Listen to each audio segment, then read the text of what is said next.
Le prix du kilogramme de la viande de bœuf connaît une augmentation importante à Korogo en ce mois de Ramadan.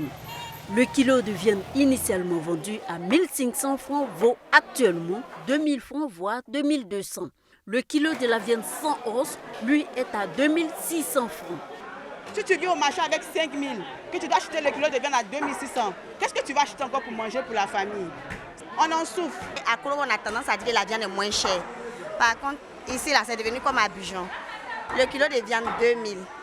Bon, moi, j'aurais appris que le préfet dit non qu'à mettre à 1500. Mais ce n'est pas le cas. Pour quelqu'un qui a fait son petit calcul et il constate que sur le terrain, tout a augmenté, vraiment ça pose problème. C'est dû à quoi? Selon les bouchers du Grand Marché et de plusieurs autres marchés de Korogo, cette augmentation s'explique par les prix élevés des bœufs. Dès qu'on tue là, l'argent là, ça ne sort pas à 1500. Avant c'était 1500. Il y a manquant de bœufs, le prix des bœufs s'est élevé. Donc maintenant on voit qu'on peut mettre un peu dessus. On a fait ça à 1700. Mais dans tout ça là, ça ne va pas. Ce n'est pas au niveau du marché ici, c'est au niveau au parc. Un tour au parc à bétail.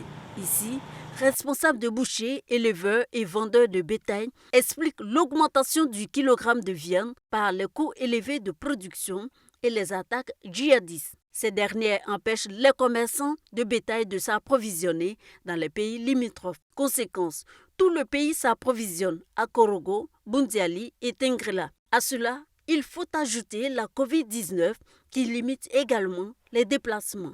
Maintenant, tout Côte d'Ivoire se veut payer B à Korogo ici. Pourquoi?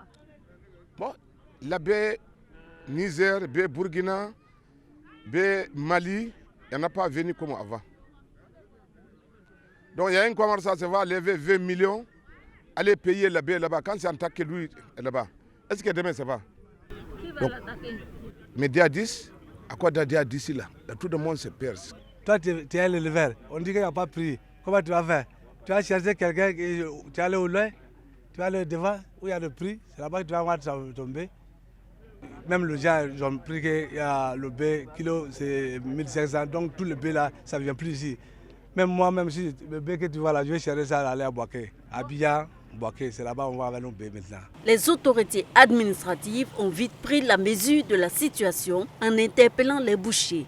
Ils sont invités à respecter les prix antérieurs, soit 1500 francs pour la viande avec os et 2000 francs pour la viande sans os. Sur le terrain, la réalité, cette recommandation est loin d'être suivie. Pour ne pas vendre à perte, plusieurs bouchers décident de rendre le tablier pour le moment. Ça fait certainement une semaine. Nous, on n'arrive pas à avoir la viande pour vendre. Bon, c'est quelques-uns, quand ils viennent, ils essaient de vendre les 1500. Bon, la qualité de la viande aussi, c'est pas trop ça. Tu peux aller sur le terrain au parc pour aller payer un bœuf à 250 000, 300 000. Tu viens repaiser. Tu vas voir, moi-même, mon patron, dans une semaine, il a perdu plus de 150 000. Finalement, il a abandonné. Pour l'heure, les rencontres se multiplient entre la filière bétail et les autorités administratives de Korogo. Je voudrais dire à la population de patienter. Nous sommes en train de régler le problème et on leur a donné ce nombre de jours. Après, on va se retrouver. Si, selon les experts et ceux qui s'y connaissent, qui sont des Ivoiriens, on se rend compte qu'il y a lieu d'augmenter, on va augmenter dans le raisonnable. Durant le mois du jeûne musulman, la viande bovine est un produit prisé. Bon nombre de plats sont cuisinés avec. Revenir au prix initial fera le bonheur de beaucoup de familles, notamment à la fête de l'Aïd el-Fitr, la fête de la rupture.